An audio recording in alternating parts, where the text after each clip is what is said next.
আসসালামু আলাইকুম সুপ্রিয় ড্রাগন প্রেমী কৃষিপ্রেমী দর্শক শ্রোতা কাছে দূরে দেশে প্রবাসী যে যেখান থেকে আমাদের এই ভিডিওর সঙ্গে যুক্ত রয়েছেন আপনাদের সবাইকে শুভেচ্ছা ও স্বাগতম জানাচ্ছি। আমি রকিবুল ইসলাম আমাদের দাসগ্রাম ড্রাগন অ্যাগ্রো ফার্মে থেকে। সুপ্রিয় দর্শক, আজকে মে মাসের 11 তারিখ 2024 সাল। তো দর্শক শ্রোতা জানেন যে বিগত মাসখানেক ধরে প্রচুর পরিমাণে তাপদাহর কারণে ড্রাগন চাষি এবং কৃষকদের নাভিশ্বাস উঠে গিয়েছিল। অবশেষে মহান রব্বুল আলামিনের রহমতের বৃষ্টি বর্ষিত হয়, ধরনী আবার ফুলে ফলে এবং আপনার সবুজ শ্যামলে ভরে উঠছে। এছাড়াও গত 2 থেকে প্রায় 2.5 মাসের মতো আমাদের নাটোর পাবনা অঞ্চলে কোনো বৃষ্টিই ছিল না। তা আল্লাহর রহমতে বৃষ্টি হওয়ার পরে আমাদের ড্রাগন বাগানেও আমরা খুব ভালো ফলাফল দেখতে পাচ্ছি। তো অবশেষে মানে বাণিজ্যিক ধরন অনুযায়ী প্রচুর পরিমাণে আমরা কুড়ি দেখতে পাচ্ছি, আলহামদুলিল্লাহ। দর্শক শ্রোতা, এই যে দেখুন ভিয়েতনাম রেড এবং রেড ভেলভেট সবগুলোই আমরা দেখতে পাচ্ছি। তো প্রথমে গতকালকে আমরা ভিয়েতনামেই বেশি দেখলাম, রেড ভেলভেটে চোখে পড়েছিল না। এখন আমরা রেড ভেলভেট ভিয়েতনাম সবগুলোই দেখতে পাচ্ছি। এই যে দেখুন দর্শক, মোটামুটি প্রচুর পরিমাণে আসছে আমাদের ট্যালিস পদ্ধতিতে এবং আমরা দেখতে পাচ্ছি যে এখনও কাঁটা ফাটছেই।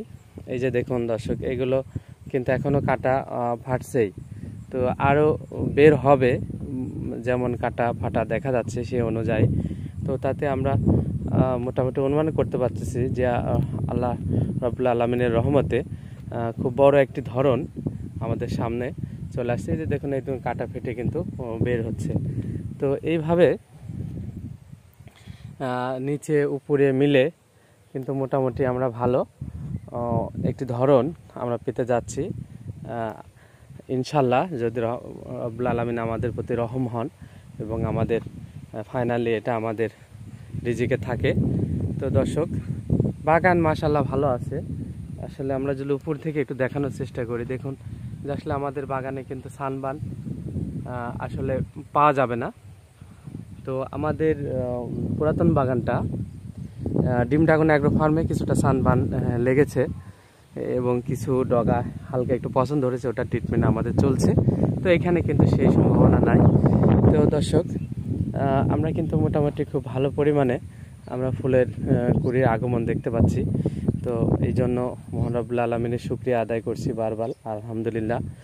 তো মাশাআল্লাহ, এইভাবে আমরা যদি ধরনগুলো ঠিকমতো ফুলগুলো ফলে সেট হয় এবং আমরা যদি ফাইনালি এই ফলগুলোকে হারভেস্ট করতে পারি, তাহলে কিন্তু চাষিরা যে কাঙ্ক্ষিত আশা নিয়ে এতদিন ধরে আমরা চাতক পাখির মতো চেয়েছিলাম এবং বাণিজ্যিক যে চাষগুলো করা হয়, তো সেইগুলো কিন্তু মোটামুটি আমরা সফলতার মুখ দেখব ইনশাল্লাহ এই বছরে এসে। গতবার জানেন এই সময় পর্যাপ্ত কিন্তু গাছে ফল সেট ছিল এবং ফুলও ছিল।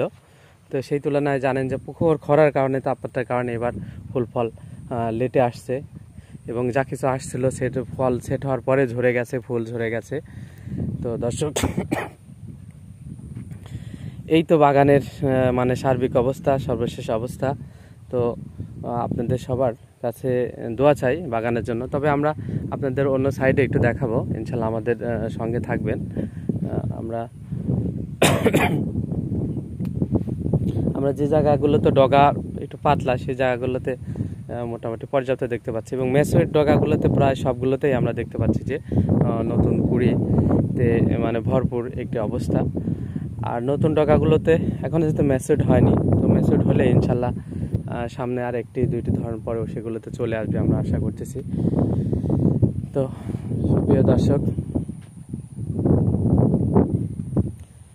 আলহামদুলিল্লাহ যথেষ্ট পরিমাণেই আমরা ফুলের কুড়ি দেখতে পাচ্ছি। তো আমাদের সঙ্গে থাকুন, আমরা অন্য সারিতে একটু আপনাদের দেখাবো।